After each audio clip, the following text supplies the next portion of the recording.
que eu pare de falar um pouco, eu gostaria que você comentasse um pouco sobre essa questão da transformação dos conceitos e como isso se relaciona com o conceito de engenharia conceitual.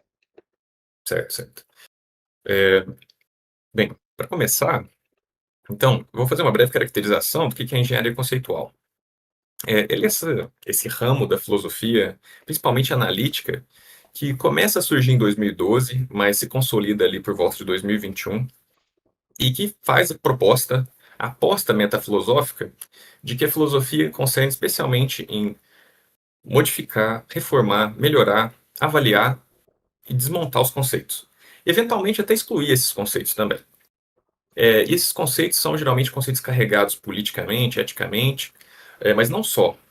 Realmente esse campo atinge e vai para várias áreas, desde a ética, a lógica, a epistemologia, a política. Então permeia todos esses conceitos. Mas especialmente esses conceitos muito carregados são objeto de atenção do campo da engenharia conceitual. E essa aposta vem um pouco com a proposta de que a gente tem que tomar as rédeas e colocar os conceitos para funcionar para nós, para os nossos propósitos. Para que a gente quer que eles trabalhem, o que a gente quer que eles façam por nós. Então, para dar um exemplo, um dos conceitos que é muito disputado dentro da engenharia conceitual é o conceito de raça. Por muito tempo, esse conceito foi entendido como um tipo biológico que descrevia uma essência que agrupava um conjunto de seres humanos. E essa essência tanto dizia respeito a características superficiais das pessoas, sua aparência, como também características profundas, como sua moralidade ou sua intelectualidade. Esse conceito cai por terra à medida em que a gente avança com a biologia, só que ao mesmo tempo que esse conceito racista cai, esse conceito racista de raça cai, ainda assim, alguma noção de raça parece animar a militância da luta antirracista. Parece animar, por exemplo, os movimentos panafricanistas que aconteceram enfim, que permanecem vivos de algum modo. Então, coloca-se a questão: seria o caso excluir esse conceito, visto que ele não cumpre as funções biológicas que a gente pretendia para ele, ou não? Ou será que seria o caso da gente preservar ele em algum sentido, já que ele desempenha esse papel na militância? E se a gente vai preservar ele, o que a gente vai preservar dele? Esse é só um dos conceitos, né, que é carregado de história e que afeta intimamente a identidade das pessoas, que é tematizado dentro da engenharia conceitual. Mas a gente pode pensar também sobre o conceito de mulher, que foi muito tematizado também dentro da engenharia conceitual, em especial pela Sally Haslanger, que é uma das criadoras do campo, entre vários outros conceitos carregados.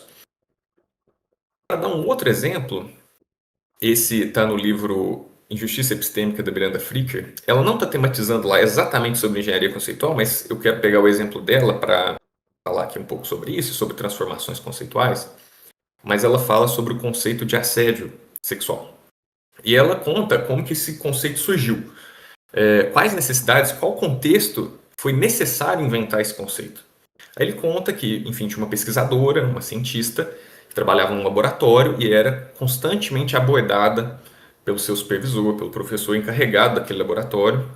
Ela era casada e aquilo estava ficando uma situação insustentável quando ela resolve sair do laboratório e ela perde todos os seus direitos. Ela se demitiu por estar nessa situação de opressão e, enfim, ela ficou sem rumo.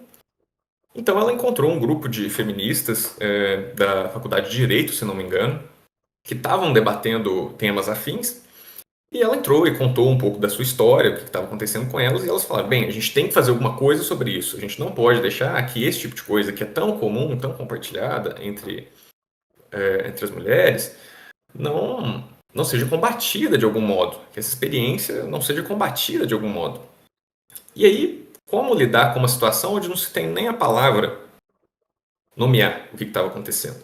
Então dizem que elas fizeram uma mesa redonda e começaram a conjecturar como elas chamariam aquilo.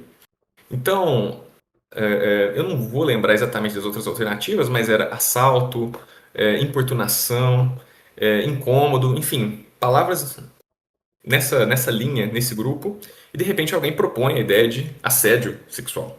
E aí sim elas começam uma militância, começam a fazer manifestações, a militar,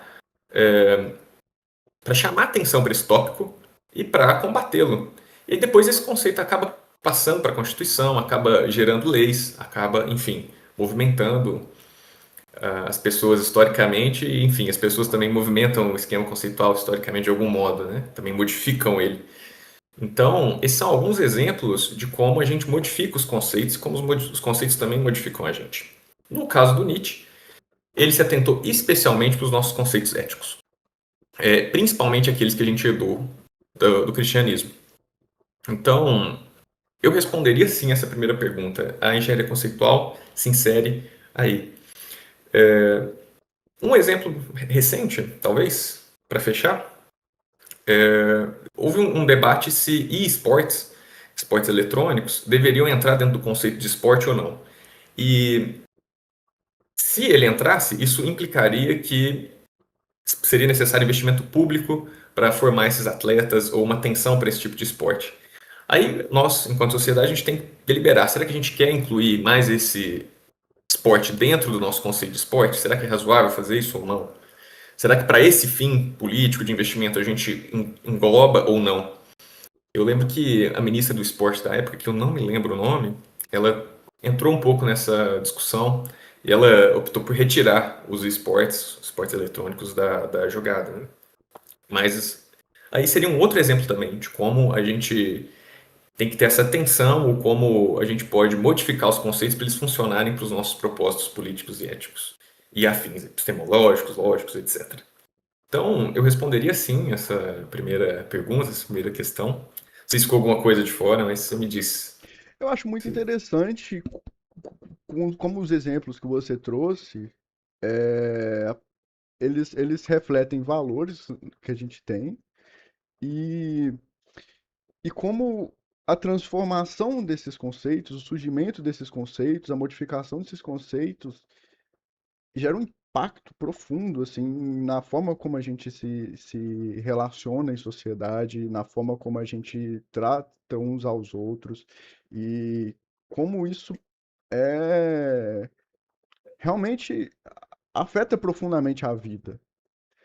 Por Sim, exemplo, essa questão do assédio. É, você popularizar esse conceito, você criar. Isso gera uma transformação tão profunda na sociedade e, e, e na forma como os comportamentos são vistos. E